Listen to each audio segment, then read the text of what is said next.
welcome to WFTV's Law Talk, your guide to understanding the law and how it impacts our community. We break down complicated legal topics as part of our mission to ensure legal access for all. I'm Hugh McCray alongside Jeff Harvey, who is the CEO of Community Legal Services, and together we'll help amplify the voices of those who are striving to make justice accessible to all. You're watching WFTV's Law Talk. Turning complex legal jargon into everyday talk. That's WFTV's Law Talk, sponsored by Community Legal Services. All right, well, cybercrime is a huge issue, not just here in Central Florida, but across the country. And so what we're gonna do right now is talk about it and talk about ways you can prevent from becoming a victim. And we have the perfect guest with us today on Law Talk to talk all about this. This here is Dan Jenkins. He is a cybersecurity expert, but more than that, you're also the co-founder and CEO of ThreatLocker. Thank you for inviting me today. So let's talk about ThreatLocker to start with. Why? Why'd you even come up with the idea? So there was a number of cases, but I'd sold a previous company and I was doing a lot of consulting. And it started off with ethical hacking, but it ended up becoming a lot of ransomware and cyber attack recovery. And there was one particular case that really made me think this has got to happen. And it was an insurance broker in Australia. So I'd been called in by an IT company to help recover from a ransomware attack. This was 2014, so ransomware payments weren't as high as they are today, but small business, 50 employees, being hit by ransomware, they paid $22,000 to get their data back. So their entire systems were down, basically encrypted. They paid the $22,000, the decryption tool that was sent to them didn't work. So this IT company brings me in and says, hey, can you help? Now, we're kind of a losing battle here, but I go in, I'll say, oh, we can do what I do. The backups were gone. We start doing low-level disk recovery. We try to decrypt the files by reverse engineering the malware. And we're about a week into the recovery, not looking good. And the owner of the company called me. He was a 60-something-year-old man, and he said, what's happening? And I said, at this point, I don't know. And he asked me, and he started getting very emotional and very upset, and asked me, is my business gone? Like, I've built my whole life building this business, is it gone from one email? And we did get the company running. It was very painful for them. It cost them a lot of money, a lot of lost data. But it made me think, how have we gone from malware being a nuisance and pop-ups to actually ending businesses because somebody opened an email attachment they shouldn't have done? Jeez, wow, that's serious. That's serious, and I mean, and it is an issue. I mean, at the small business level, we're talking about corporations as well. Even the average Joe is getting affected by cybercrime. And that's it. The cybercrime market has grown. I think the latest report says the cost of ransomware payments alone, just the payments, not the cost, but the actual payments made is over $4 billion. The cost of ransomware is over $10 billion. And if we put that into perspective, the entire endpoint security market in 2017, I haven't checked it recently, was worth $10 billion. So a small group of organizations essentially are controlling billions and billions of dollars of money from crime. And it's just growing and growing every year.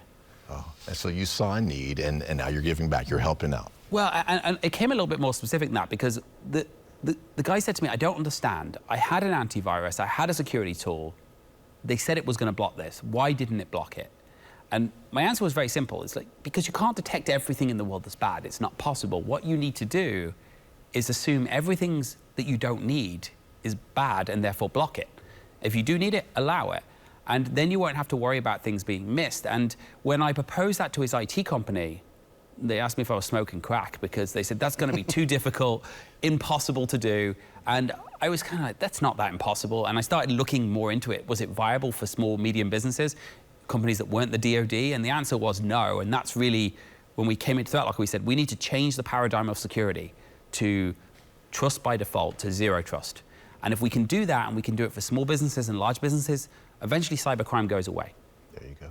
So tell us a little bit about ThreatLocker. Exactly what is it that you all do? So essentially, we're an endpoint, we're a cybersecurity company, but endpoint we're focused on mostly. We do some cloud stuff, Office 365, but we focus on this idea of least privilege. So if you have a traditional antivirus on your computer and you download a program from the internet, it could be TeamViewer, it could be a game, it could be an Office application, that program by default is allowed. Now, software or malware is just software. So when you download a piece of malware, it's allowed by default. And the way that antivirus works is it says, if it's known to be bad, then I'm going to block it. But if it's not, I'm going to assume it's good. What we do is say, we don't care if it's good or bad. We say, what is needed in your business? Is it one of your approved applications? And if it's not, we don't care if it's good or bad, it gets blocked. And this means we're blocking things like malware and ransomware in unwanted games in your business, but it also means we're blocking legitimate tools that can often be used against you, like remote access tools, where you get the scammers call up and pretending they're your IT department and ask for access to your machine.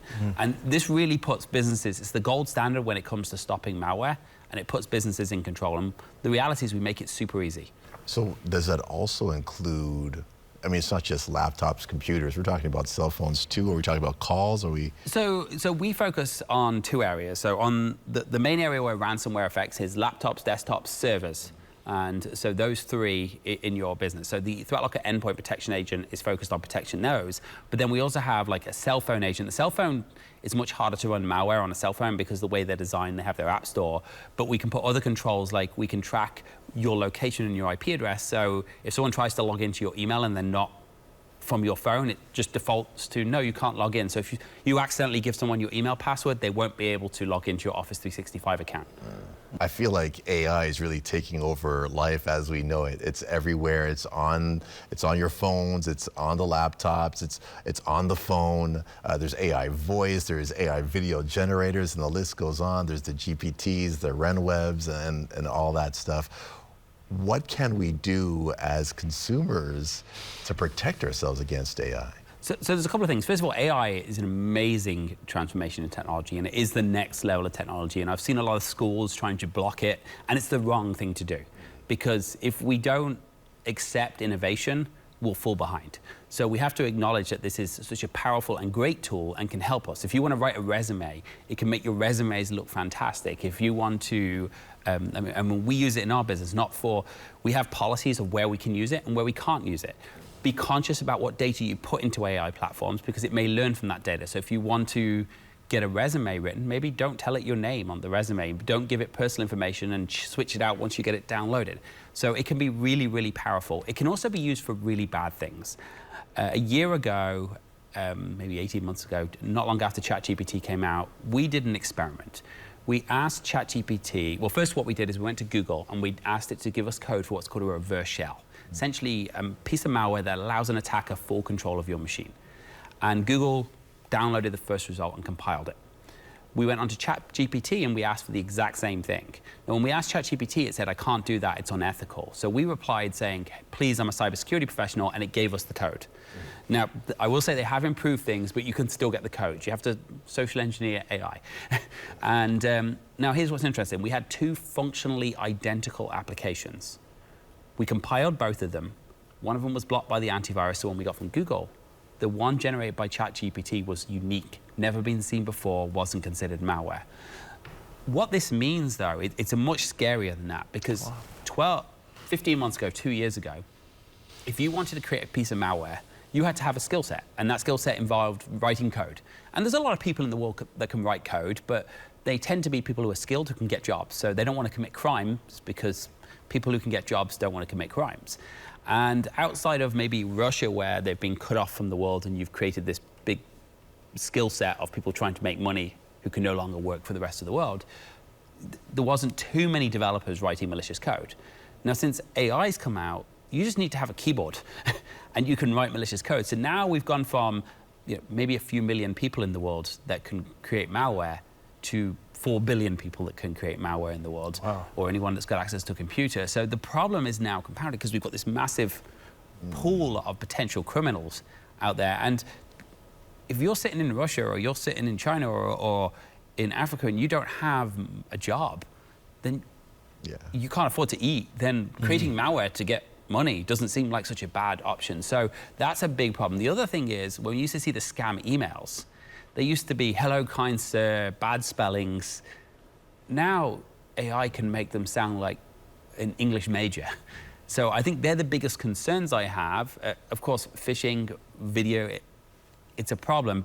But I think we just need to adjust what we consider factual now and validate it. And as long as we do that, AI is safe. It's not going to take over the world, but it can be a really good tool. And if we ignore it, the risks are still out there.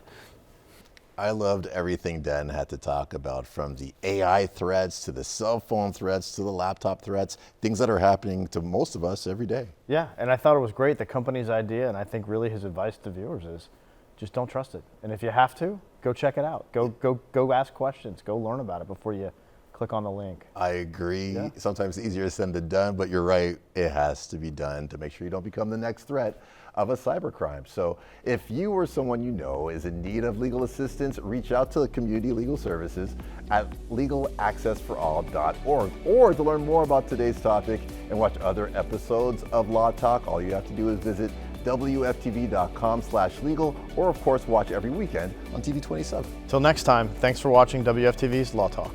WFTV's Law Talk is sponsored by Community Legal Services.